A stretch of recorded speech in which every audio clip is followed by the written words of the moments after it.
All right, hello. First, I would just like to say greetings to everybody who's tuned in on the YouTube live, and greeting to all my classmates in the room, Dr. Bressler, as well as Professor Benjamin. The topic that I chose today is titled "Between the Lines," which focuses on racial depictions of African Americans within film. I'll give another introduction within my presentation, so without further ado, I'll start my presentation. Hello, my name is Vinegar. I'm a senior here at West Virginia Wesleyan College, pursuing a degree in marketing with a minor in communications. I'm also pursuing my MBA with a focus in human resource as a part of a 5-year MBA program. Today, I'll be talking about racial depictions of African Americans in the film industry, titled Between the Lines. To begin, I would like to provide a brief overview of my project.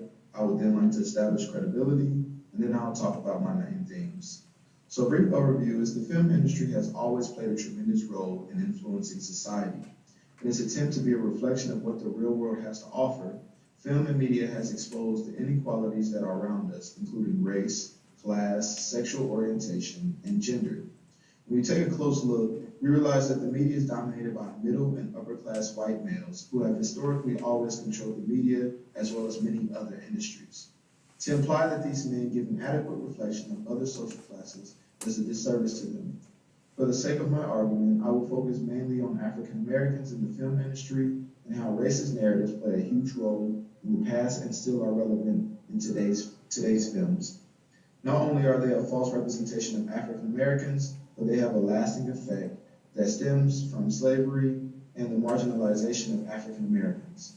In the time that I have your attention, I'll investigate many different films of different genres and time periods. Some that were during a time where racism was more blunt and overt, such as To Kill a Mockingbird of 1962, or The Birth of a Nation of 1915, to more modern films such as Get Out of 2017 or Hollywood Shuffle of 1987. While conducting my research, I was fortunate enough to gain information from scholarly sources, well-known authors, and personal testimonies from actors and producers of the film industry. The main themes that I will focus on today is racial threat theory, critical race theory, and the culture of prejudice. The first theme that I would like to focus on today is the racial threat theory. This theory suggests that whites use disproportionate power to implement state control over minorities, and in the face of growing minority population, they encourage more rigorous, racialized practices in order to protect their existing power and privileges. Brooks, Dollars, 2014. To support my main theme, from the beginning of the film industry, African Americans have always been depicted in a manner that suggests they are lazy, childlike, animalistic, and less than human.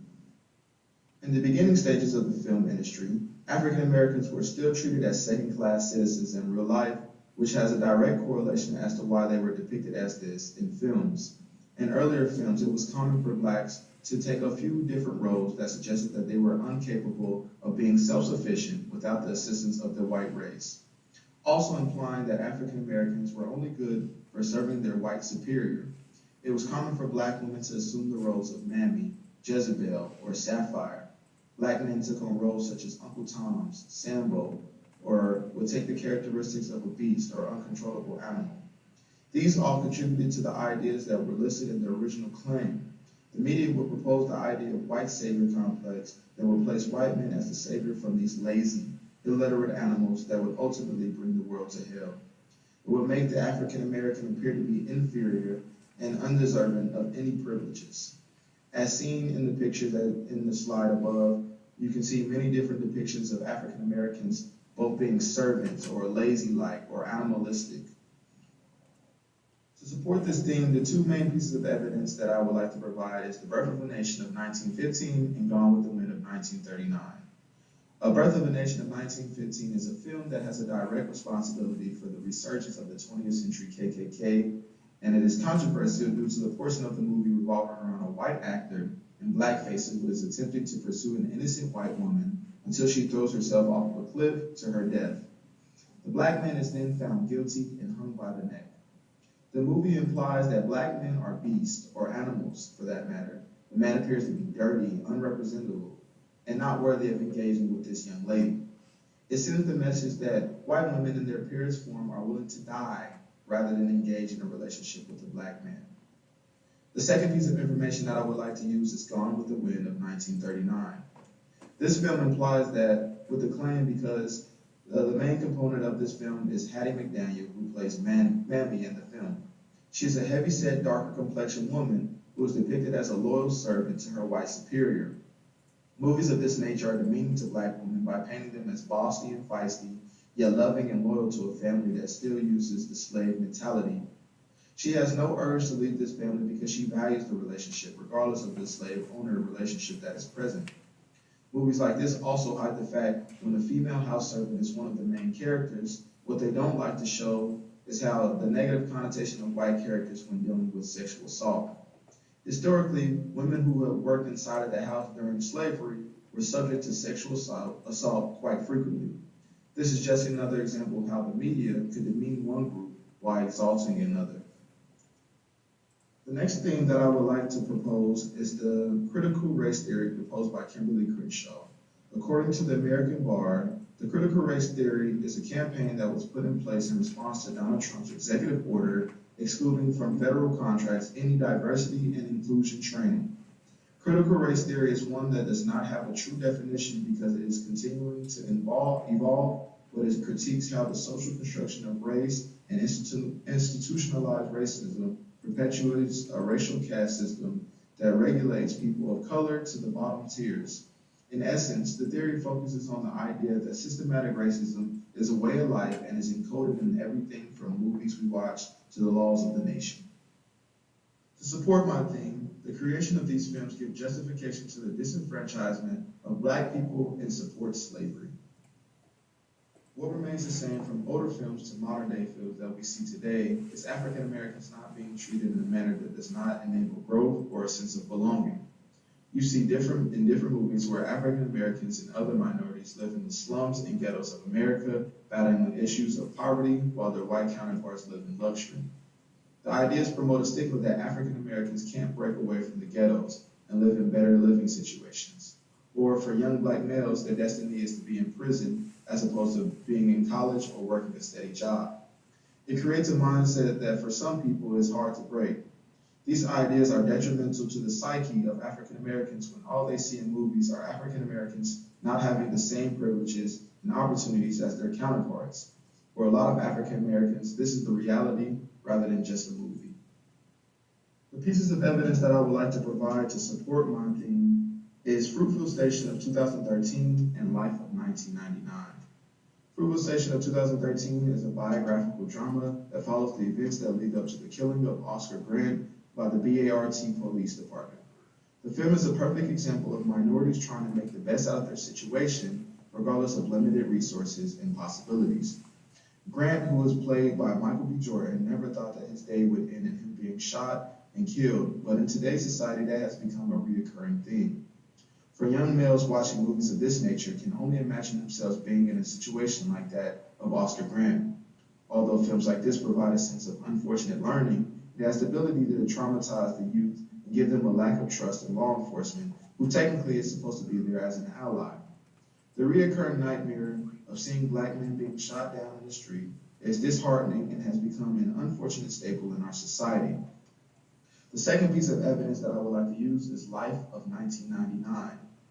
This is a comedy that follows two men from New York when their luck runs out in Mississippi as they are sentenced to life in prison for a murder that they did not commit. Although the movie is a comedy, we must not forget about the real-world scenarios of the movie. The movie is set during the Jim Crow South era, where African-American men and women were being sentenced to prison for petty crimes. We see instances in the movie of poverty, racism, and classism. In the movie, the characters played by Martin Lawrence and Eddie Murphy are accompanied by an all-black cast of comedians and actors representing inmates in a Mississippi prison. The problem with movies like this is African-American males see people that look like them in chain gangs and in prison and see that as something that could possibly happen to them. Taking a historical approach, chain gangs and prisons in the Deep South in this era were far from ethical, and in a way a form of slavery that enabled black men and women to remain slaves to the state they served. You also run into the other ideas discussed previously of white men utilizing black prisoners to oversee prisoners as a part of a white male concept of white savior complex. The black male that played the prisoner overseeing other prisoners could be seen as an Uncle Tom due to his false reality of his power he holds, and he puts his white superior over his community. My next theme is culture of prejudice. This theory states that prejudices are embedded into our culture and have always been. They've been ingrained in our minds to the point that we don't even recognize them. For example, the food products that we buy, the advertisements that we watch, and of course the movies that we see on a day-to-day basis. To support this theory, I would like to propose that stereotypes and demeaning messages of earlier films are still relevant and present in modern-day films with a less blatant tone. I must admit that although times have changed and the film industry has improved in terms of stereotypes and racist messages in film, it is still present with a less blatant tone. Rather than these racist stereotypes being directly in our face to see, they must be examined and uncoded by the audience. Stuart Hall, Jamaican-born British Marxist sociologist, cultural theorist, and political activist, describes this phenomenon as the difference between overt racism and inferential racism. Overt or explicit racism, which has a more prevalent in the earlier film industry, had a blunter attitude or intentionally using behaviors and speech that demonstrated hate and racism towards a certain minority. But as the world progressed and rights of minorities began to be demanded during the civil rights era, the use of overt racism diminished in American society. As a result, we see other forms of racism in modern films, which is referred to as inferential racism.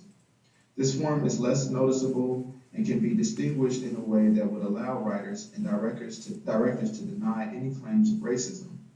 This form is detected everywhere in our daily life, from news coverages, political campaigns, and education. Rather using derogatory terms of the past, they are covered up with more acceptable terms that may be lost in translation. To support this theme, I pulled evidence from Precious of 2009 and Tropic Thunder of 2008. Tropic Thunder of 2008 focuses on a group of low-grade actors who are dropped off in a jungle and must utilize their acting skills and each other to survive. Although it was a great comedy with some well-known actors, it faced a lot of controversy and pushback for the use of blackface. Robert Downey Jr., who is the star of the Marvel Cinematic Iron Man, played the role of an Australian actor who had surgery to darken his skin in order to play black character roles. While in character, Downey would give his best impersonation of what it was like to be an African-American male who was trapped in a jungle during the Vietnam War. Regardless of the controversy and attention this brought Downey, he was still nominated for Best Supporting Actor at the Oscars, Golden Globes, and Screen Actors Guild Award. Although he will lose all these awards to another actor, this illustrates that racism and stereotypes of minorities in films are still present and applauded by society. The next piece of information is Precious of 2009. This film is set in 1987, following a 16-year-old girl named Clarice Precious Jones, who lives in Harlem with her mother. Precious is faced with many challenges meant to break her down mentally and physically. She has been raped by her father, her mother constantly abuses her physically and verbally, and she is now pregnant with her second child. Also, Precious faces a lot of issues many children are faced with today. In respect to my argument, Precious's mother supports the stereotype most seen in earlier films called sapphires. A sapphire refers to a black woman that is portrayed as rude, loud, malicious, stubborn, and occasionally overbearing, or for lack of better terms, an angry black woman. This negative characteristic is given to any woman of color who may voice her opinion, for example, Oprah Winfrey or Michelle Obama. The movie Precious continues the narrative seen in earlier movies like Gone with the Wind or Amos and Andy, where black women get every negative stereotype known to man. Now I would like to give justification to my study. I will first talk about the importance that it has had on the communication field as well as West Virginia Wesleyan College. Then I will go deeper into the process of my creation of this presentation as well as the study. So in terms of the communication field, I was able to utilize many different theories and academic scholars within the communication field to promote and support my claims. We also must realize that professions within the communication field are also guilty of racial depictions that contribute to the ideas mentioned in this presentation. Whether it's from breaking news reports to Twitter's feeds, professions within the communication must also be well aware of the content and the rhetoric that they propose to the public. They must ask themselves, is this socially appropriate? Am I offending any minorities? How will this have an effect on the public? The second piece that I would like to focus on is West Virginia Wesleyan College. I think this is essential to Wesleyan because many students who attend Wesleyan do not grow up in the most diverse climates. You have African Americans like myself who do not grow up around a lot of white kids and may gain a false representation, as well as vice versa for a lot of white kids that might grow up in areas that don't have a lot of representation from blacks. This study allows the bridge between cultures to gain an understanding. We can't necessarily control our upbringing, but college is a time where you develop a sense of yourself or an identity. So therefore, studies like this of this nature can indulge or familiarize these topics. In terms of my process of creating this study and this presentation, I watched a lot of movies and researched many scholarly sources to come up with theories and themes. I also utilized other sources to get an understanding on what movies had a huge influence on society. A lot of the movies used for evidence have been cited by others who have both did similar studies. I would now like to talk about the importance of this study. I believe my study, as well as many other studies similar to it, are essential and beneficial to our society in terms of just growing together, as well as getting an understanding from multiple different social backgrounds. This topic contains very important and controversial topics that might incite anger or discomfort. From those feelings, people can grow and change their beliefs or attitudes towards those topics. By speaking on a topic as such, you open the door for healthy dialogue in which people from many different social backgrounds can attest to their point of view. When conversations like this are limited, you continue the cycle of sweeping important topics under the rug, or like I like to call it, the revolving door. In times like this, where American society seems to be at a social war zone of miscommunication and misunderstanding, people must rise above traditional ideologies and first listen to understand. Everyone has contributed and has a stake in why the climate of America is the way it is now. So in response, we all must find a way to heal those wounds and force change. Hopefully my study, as well as many others like it, give those associated with the industry in question a chance to hear other perspectives and understand the lasting effects of depictions in the media towards African Americans and many other minorities. In conclusion, I would like to elaborate on the purpose of my study, then I would like to propose or reiterate my main themes, and then I would like to propose a call to action. The purpose of my study is to shine light on how different races, particularly African Americans, are depicted through film. The main things that I cover today are the racial threat theory, critical race theory, and culture of prejudice. The call to action that I would like to propose is the film industry must realize the effect that it has on society. Whether black or white, writers and producers must continue to push out content that raises questions and may be controversial. The controversial topics that may make some people uncomfortable are essential to getting rid of the main issue. As a country, we have come a long way since the days of black and white film that displayed white people in blackface or African Americans parading around being a disgrace to our race.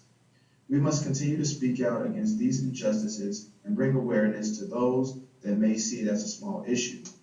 Black actors must also demand respect for the work that they do and not always jump at a paycheck. They might not always be directly affected by their work, but young boys and girls that watch their shows take note of their performances. We must also stop painting African Americans as unwealthy and always living in poverty.